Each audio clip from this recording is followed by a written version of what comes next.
اللہ نے اس امت کو سب سے پہلی دولت تو یہ دی کہ اپنے آخری نبی کا امتی بنایا۔ جناب رسول اللہ صلی اللہ علیہ وسلم کا امتی ہونا یہ بہت بڑی دولت اور نعمت ہے۔ جتنا اس سورج کے ڈوبنے میں وقت باقی ہے، بس اتنا ہی قیامت کے آنے میں دن وقت باقی۔ پھر اللہ نے ہمیں قرآن کی دولت دی، نہ مٹنے والا کلام۔ قرآن کی تلاوت فرمائی، فَإِذَا قَرَأْنَاهُ فَاتَّبِعْ قُرْآنَهُ، اور اللہ نے الف عام 2000 سال پہلے اللہ نے قرآن کی تلاوت فرمائی، ایسی عربی جو واضح ہے، کھول کھول کے بیان کر رہی۔ قرآن لسان القوم ہے، ہمارے علماء کو لسان القوم نہیں آتی، اور واحد کتاب ہے جو اتنی بڑی ہو کر بغیر سمجھے حفظ کی جاتی ہے۔ ایسا حفظ ہوتا ہے کہ پورے قرآن کو بچے پڑھ جاتے ہیں اور اٹکتے بھی نہیں۔ غلطی تو بات کی بات ہے، اٹکتے بھی نہیں۔ تو اب یہ سوشل میڈیا پہ رمضان آتا ہے، لڑائی شروع ہو جاتی ہے، 8 ہیں 20 نہیں، وہ کہتے 20 ہیں 8 نہیں، 8 کا تو وجود ہی کوئی نہیں، وہ کہتے 20 کا تو وجود ہی کوئی نہیں۔ ایسے پاگل ہیں کہ بھائی ترغیب دو، یہ نوافل ہیں، 8 پڑھے 10 پڑھے 20 پڑھے، مدینے والے 40 پڑھتے تھے۔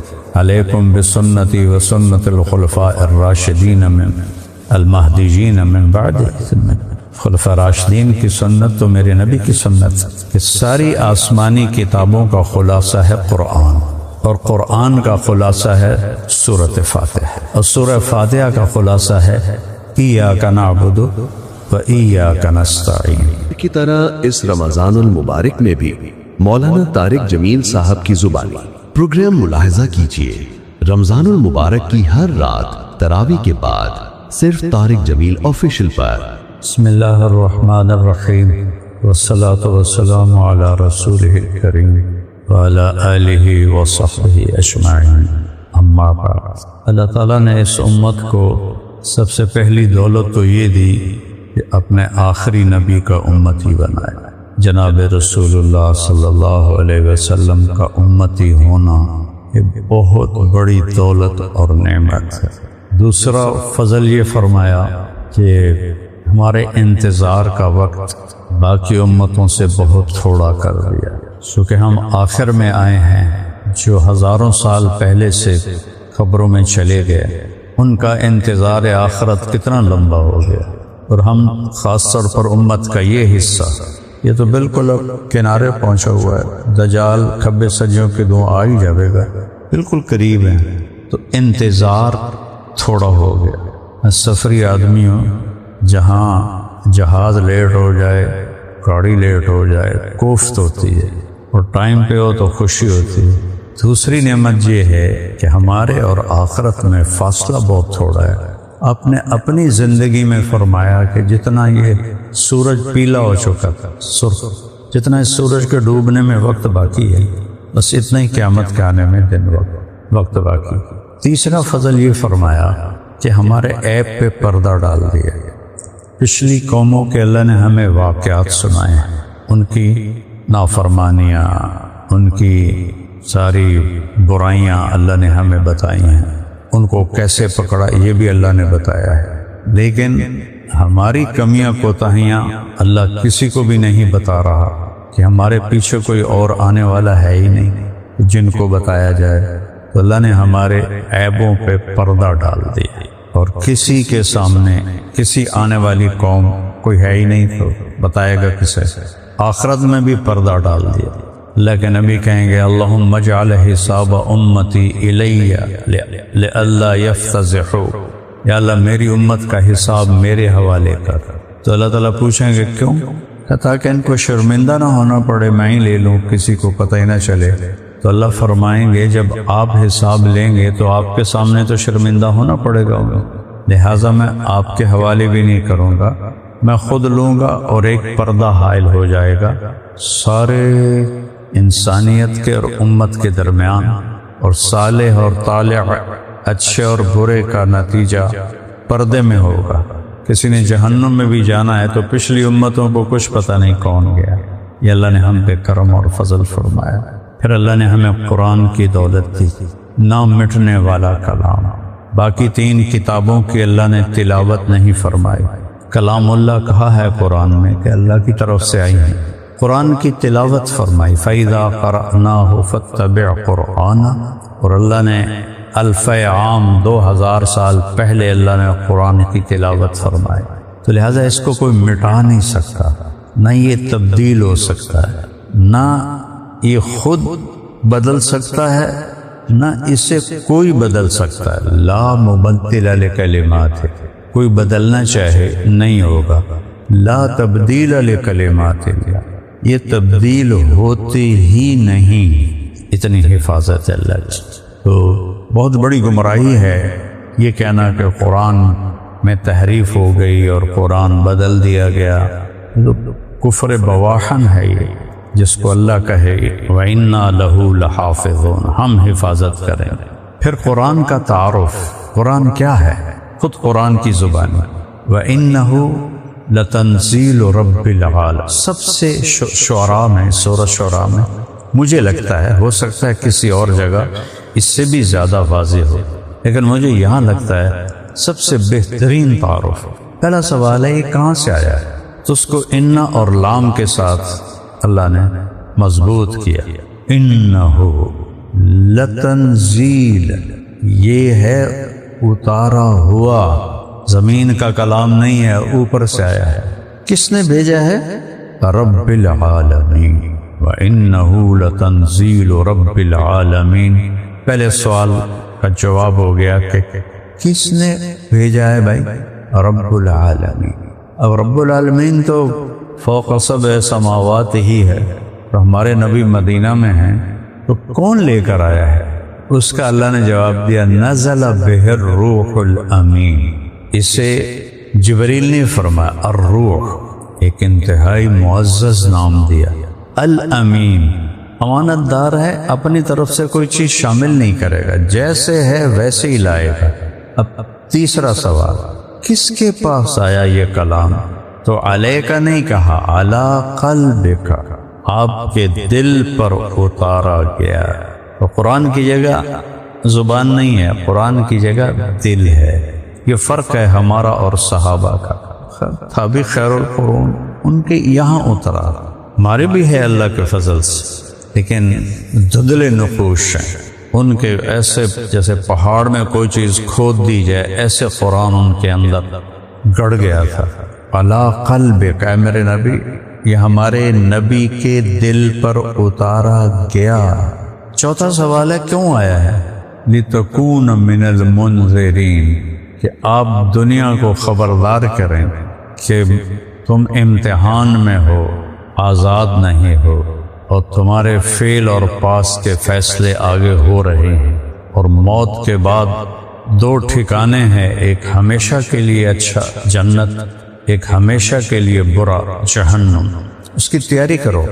انذار کا یہ مطلب ہوتا ہے، ڈرانا بھی ٹھیک ہے لیکن اصل ہے خبردار کرنا، کہ بھائی جیسے ڈاکٹر کہتا ہے ٹیسٹوں کے بعد آپ کو تو یہ بیماری لگ گئی ہے، آپ اس کا علاج کریں۔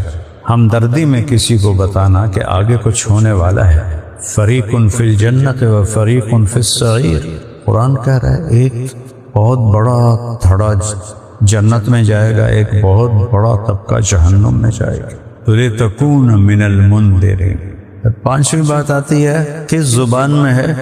تو بِلِسَانٍ عَرَبِيٍّ مُبِينٍ، کتنا خوبصورت لفظ ہے۔ تین چیزیں، بالعربی نہیں کہا، بلسان، زبان پہ سب سے خوبصورت جو بولا جاتا ہے وہ عربی کا ہے۔ حارث بن کلدہ سے نوشیروان نے پوچھا کہ ما ترى من صفات العرب، نوشیروان جو ایران کا بادشاہ تھا اور خسرو پرویز اس کا وہ دادا تھا، یہ نوشیرہ اس نے آباد کیا تھا، جو یہ کے پی کے میں ہے نوشیرہ، نوشیروان کے نام سے تھا، پھر نوشیرہ، یہاں تک اس کی حکومت تھی، بہت بڑا بادشاہ۔ تو اس میں ایک جملہ ہے لہم السن فصیحہ، ان کی زبانیں انتہائی شیریں ہیں، وقلوب جریہ، بڑے بہادر دل والے، ونفوس سخیہ، اور سخی ہیں۔ تین چار اور بھی ہیں، مجھے تو اچانک یاد آ گئی، پتہ نہیں 30-35 سال پہلے پڑھی تھی، یہ 2-3 لفظ یاد آئے۔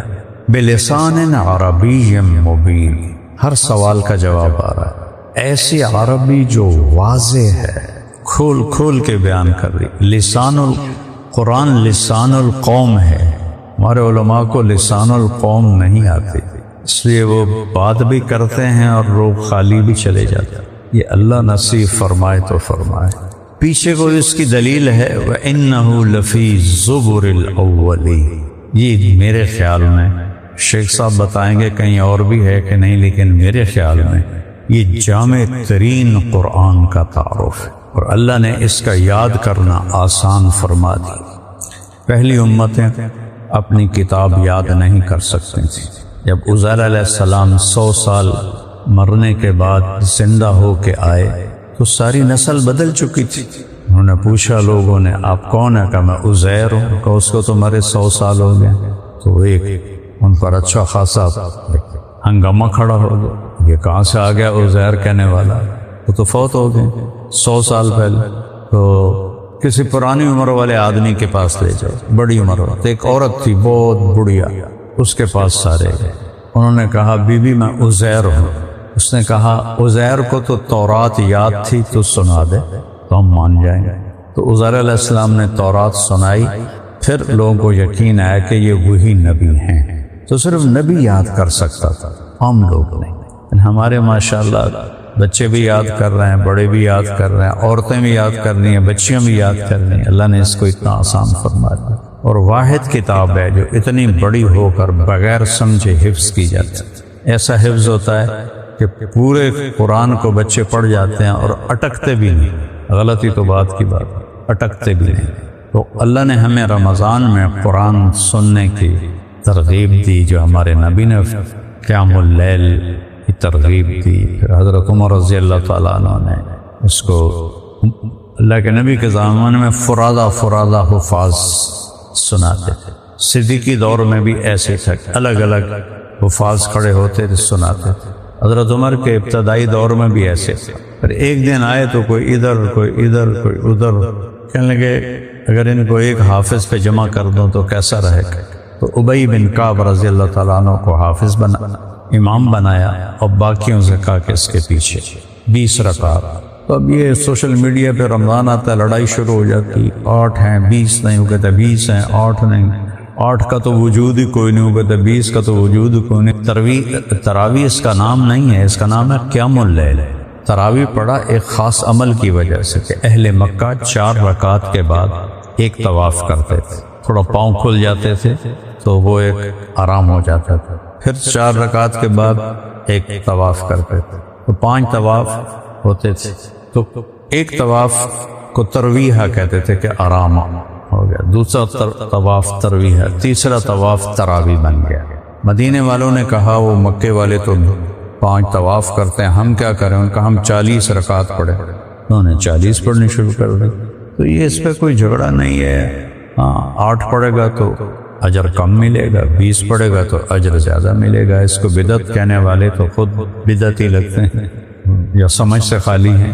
علیکم بسنتی و سنت الخلفاء الراشدین المہدیین من بعد، خلفاء راشدین کی سنت تو میرے نبی کی سنت۔ تو اللہ نے اس کو زندہ رکھا ہوا ہے، اور ایک دن اٹھا لیا جائے گا، نہ اس کا کوئی بگاڑ سکتا ہے، نہ اس کو کوئی بدل سکتا ہے۔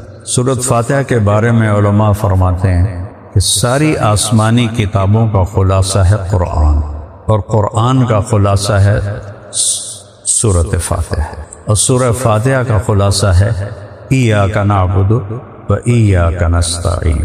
یا اللہ صرف تیری عبادت اور صرف تجھ سے مانگنا، اس سے واضح کوئی آیت دکھا سکتا ہے؟ پھر ہمارے بر صغیر میں کوئی کسی کو پکار رہا ہے، کوئی کسی کو پکار رہا ہے، پکار صرف اللہ کے مدد کے لیے، پکار صرف اللہ کے لیے اور کسی کے لیے نہیں، نہ کسی نبی، نہ کسی رسول، نہ کسی امام، نہ کسی صحابی، نہ کسی پیر، صرف اللہ۔ جو موت سے پاک ہے وہی پکارے جانے کے قابل ہے، جو موت سے پاک ہے وہی مدد کرنے کے قابل ہے، جس کے خزانوں کی انتہا نہیں وہی دینے کے قابل ہے۔ ہم لوگوں کو دیتے ہیں، لیکن ہم کہیں سے لیتے ہیں پھر لوگوں کو دیتے ہیں، اور اللہ کو دینے کے لیے کہیں سے لینا ہی نہیں پڑتا، اسے کرنے کے لیے کچھ کرنا ہی نہیں پڑتا۔ مجھے بات کرنے کے لیے گلستان کالونی سے آنا پڑا۔ اللہ کو کل یوم ہوا فی شان، ہر وقت اس کی شان نئی نرالی نئی نویلی، لیکن اسے کرنے کے لیے کچھ بھی نہیں کرنا پڑتا اور دینے کے لیے کہیں سے لینا نہیں پڑتا کہ بھئی ابھی اسٹور خالی ہے تو آپ پھر کل آ جانا، بھرے خزانے ہیں نہ ختم ہونے والے۔ تو ایاک نعبد، یا اللہ ہم تیری بندے۔ قرآن ایک قانون کی کتاب ہے، شریعت کی کتاب۔ بنو اسرائیل پر شریعت کے بڑے سخت احکام، نجاست لگ جاتی تھی نا، وہاں سے چھری سے کھال کو کھرچنا پڑتا۔ ہم کر سکتے ہیں، کپڑا ناپاک ہو جاتا تھا وہاں سے کاٹ دینا ہوتا تھا، بچڑے کی پوجا کی توبہ قبول، لیکن قتل ہوگا، قتل ہونا پڑے گا۔ ہمارے لیے اللہ تعالیٰ نے آسانیاں فرما دی۔ تو پہلا لفظ آیا بسم اللہ الرحمن الرحیم۔ الرحمن اور الرحیم اللہ کی صفات میں سب سے عالی صفات ہے، صفات سب سے عالی صفات ہے الرحمن الرحیم۔ تو پہلی تسلی کہ یہ جو کتاب آ رہی ہے بڑے رحمان اور رحیم کی طرف سے آ رہی ہے، تو پریشان نہ ہو، بہت آسانی سے لے کے تمہیں چلوں گا، جیسے پہلوں کو چلا تھا ویسے۔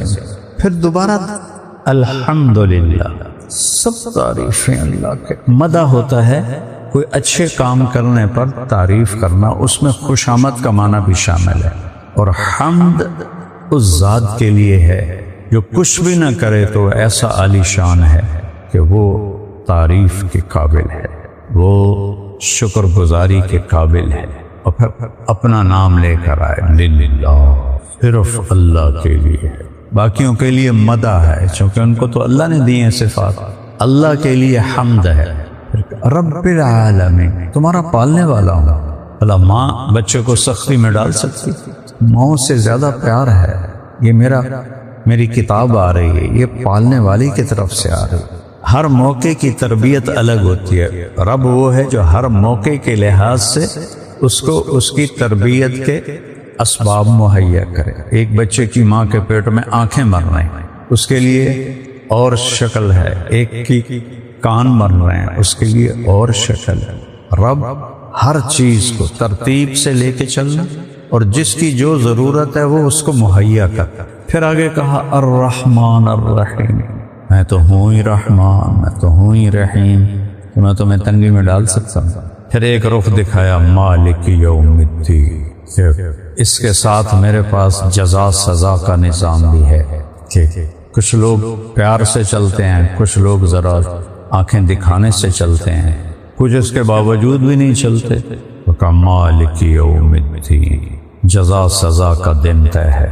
اس کو اس طرح اللہ نے پیش کیا ہے کہ جیسے اس خوبصورت انداز میں تصویر کھینچی ہے کہ لگتا ہے اللہ سامنے آ گیا ہے، اور ہم ایک دم کہتے ہیں ایاک نعبد و ایاک نستعین، اللہ سامنے آ گیا ہے۔ الحمد للہ، پھر رب العالمین، پھر الرحمن الرحیم، پھر مالک یوم الدین۔ اس میں ایسی منظر کشی کی ہے کہ لگتا ہے پردے ہٹ گئے ہیں اور ہم اللہ کو دیکھ رہے ہیں۔ تو پھر ایک دم ہم غیب سے التفات کر کے خطاب کی طرف آ جاتے ہیں، ایاک نعبد، صرف تیری بندگی، صرف نماز کی بات نہیں ہے، بندگی پورا اس کے تابع ہو جانا۔ وَإِيَّاكَ نَسْتَعِينُ، دیکھو استعانت میں ایک مطلب ہے، یا اللہ میں اتنا کر رہا ہوں، اس سے آگے نہیں ہو رہا، وہ تو کر۔ ہاتھ پہ ہاتھ دھر کے جو بیٹھا ہو، ایاک نستعین اس پہ صادق نہیں آتا۔ ایاک نستعین ہے ہم روزمرہ کے کام کرتے ہیں، ایک جگہ آ کے اٹک جاتے ہیں، بے بس ہو جاتے ہیں، یا اللہ تو ہی کرے، مدد فرما۔ یہ ہے ایاک نستعین۔ حضرت عمر جمعہ پڑھا کے نکلے رضی اللہ عنہ، اترے، مصلی سے اٹھے، اس طرف کچھ نوجوان بیٹھے تھے، اب ان کے پاس کیا، من انتم، کون ہو؟ کہ نحن المتوکلون، ہم توکل والے ہیں۔ تبلیغی توکل ہاں بھائی اللہ سے براہ راست لینا ہے۔ حضرت عمر کے ہاتھ میں تھا اپنا ڈنڈا، انہوں نے ایک ایک کی کمر پہ مارا، فعلاہم بدرتہ، ٹک ٹک ٹک ٹک ٹک ٹک، سارے کنڈا سے ایک چڑیا۔ کہا آسمان سے اللہ سونا نہیں برساتا، پانی برساتا ہے اور پھر زمین سے کھیتی اگاتا ہے۔ وہ کہتا ہے فَإِذَا قُضِيَتِ الصَّلَاةُ فَانتَشِرُوا فِي الْأَرْضِ وَابْتَغُوا مِنْ فَضْلِ اللَّهِ۔ تم کون سے متوکل ہو، اگلی دفعہ نظر آئے تمہارے چہرے خون سے لال کر دوں گا، چلو دوڑ جاؤ۔ یہاں ہے وہ غلط سمجھے تھے، ایاک نستعین ہے، میں پسینہ پسینہ ہو گیا، بے بس ہو گیا، یا اللہ اب تو کر۔ جیسے ہم زمین میں بیج میں ڈالتے ہیں تو پھر کہتے ہیں یا اللہ اگا دے، تو پھر اللہ اگا دیتا ہے۔ زمین کے اندر سے کیسے اگا؟ ایاک نستعین، اللہ کو مدد کے لیے پکارو۔ اب ہم ہیں آج کل ڈیجیٹل زمانے میں، ہم کہتے ہیں ادھر ہم 2 رکعت نفل پڑھیں، ادھر ہمارے آگے ڈالر آ جائیں، ہمارا کام ہو جائے۔ موسیٰ علیہ السلام نے کہا ربنا اطمس علی اموالہم واشدد علی قلوبہم فلا یؤمنوا حتی یروا العذاب العلیم۔ ٹھیک، بد دعا کی فرعون کے لیے، تو اللہ نے کہا قد اجیبت دعوتکم، تمہاری دعا قبول ہو گئی۔ ظاہر کب ہوئی؟ 25 سال کے بعد، 25 سال کے بعد۔ تو وہاں اس کا نظام اپنا ہے، لیکن مانگنا اسی سے ہے، اس کے علاوہ کوئی ہے نہیں۔